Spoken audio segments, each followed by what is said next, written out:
My name's Calvin Simonson, but I produce music under the pseudonym August Auseil. I took that name, the last name I got first. It's taken from the short story The Music of Eric Zahn, which I really enjoyed at the time that I needed a pseudonym.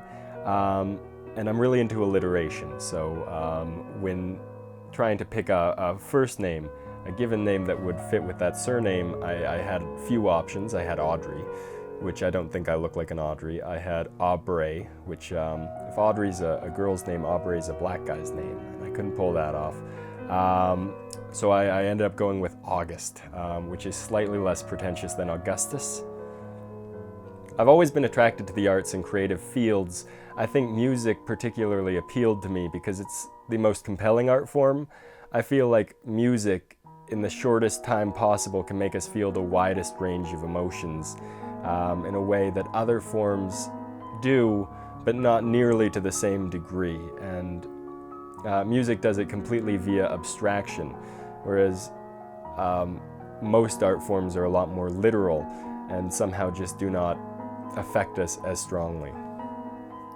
I'm very influenced by a number of artists. I think most so definitely Leonard Bernstein, Leonard Cohen as well, Stephen Sondheim, and pop artists. I love the Beatles. I love David Bowie. I love Marilyn Manson,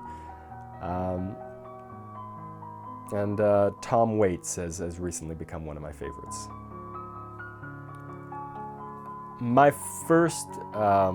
I first gravitated towards pop music in my career. That's what first really touched me and was able to really elicit feelings in me that nothing else could, and I gravitated towards ever since, was pop music. And I wanted to learn to play music, so I started learning a lot of Beatles songs on guitar. I wasn't good back then, and I'm not particularly good at guitar now.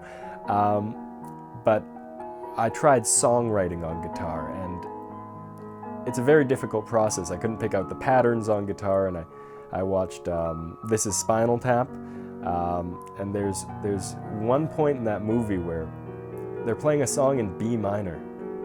What's B minor mean? I had no idea, and maybe that's why I couldn't write songs, is I have no idea what the difference is between these notes, how they're organized. So I started reading books on it, and the books that I had access to were books on classical musical theory, which a lot of popular music flies in the face of. So I was very confused for a long time in my career.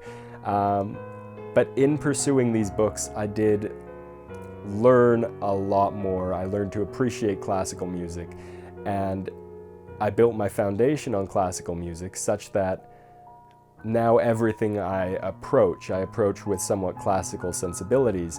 I think that does come out in my music, for better or for worse. Sometimes I do just want to write a stupid rock song that has a string quartet in it.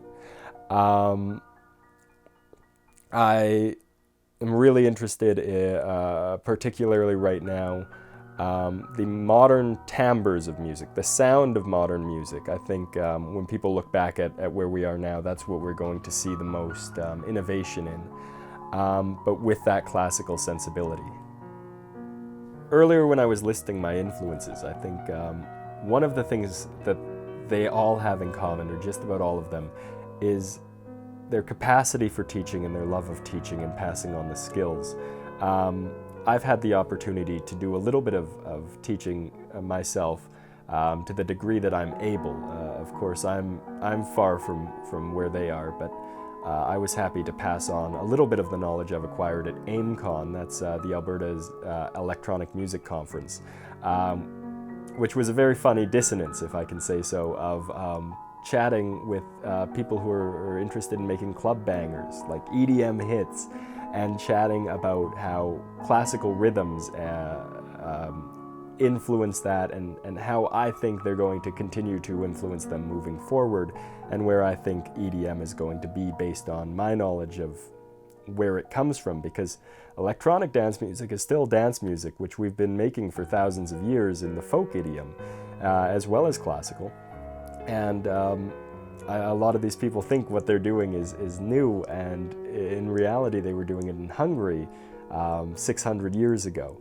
So based on the history there, I've got a good idea of where it was going, and that's why I had the opportunity to speak about. But ultimately I would like to pursue music to make people feel as intensely as music has always made me feel. I would like to pursue music to really create works of art that stand the test of time, and ultimately I would like to give my love of music to other people. I would like for other people to experience the same feelings I felt the first time I listened to the Beatles, ultimately. Music, to me, seems to be completely a language of its own.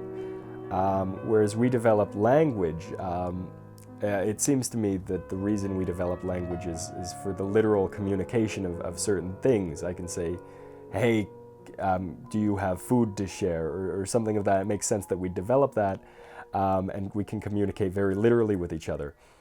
Music is completely abstract. There's not a literal thing about it, but we can communicate abstract ideas. You'll hear people ask, do you and I see the color blue the same? And that's an interesting question.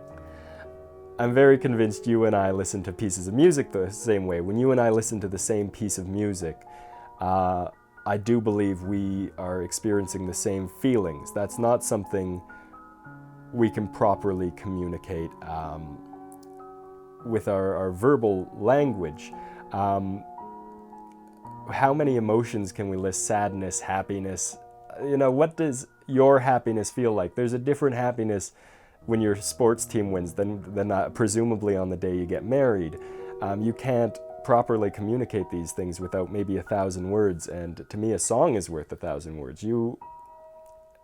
If you're skilled enough, can properly communicate that exact feeling to a person through music, which you cannot through our language.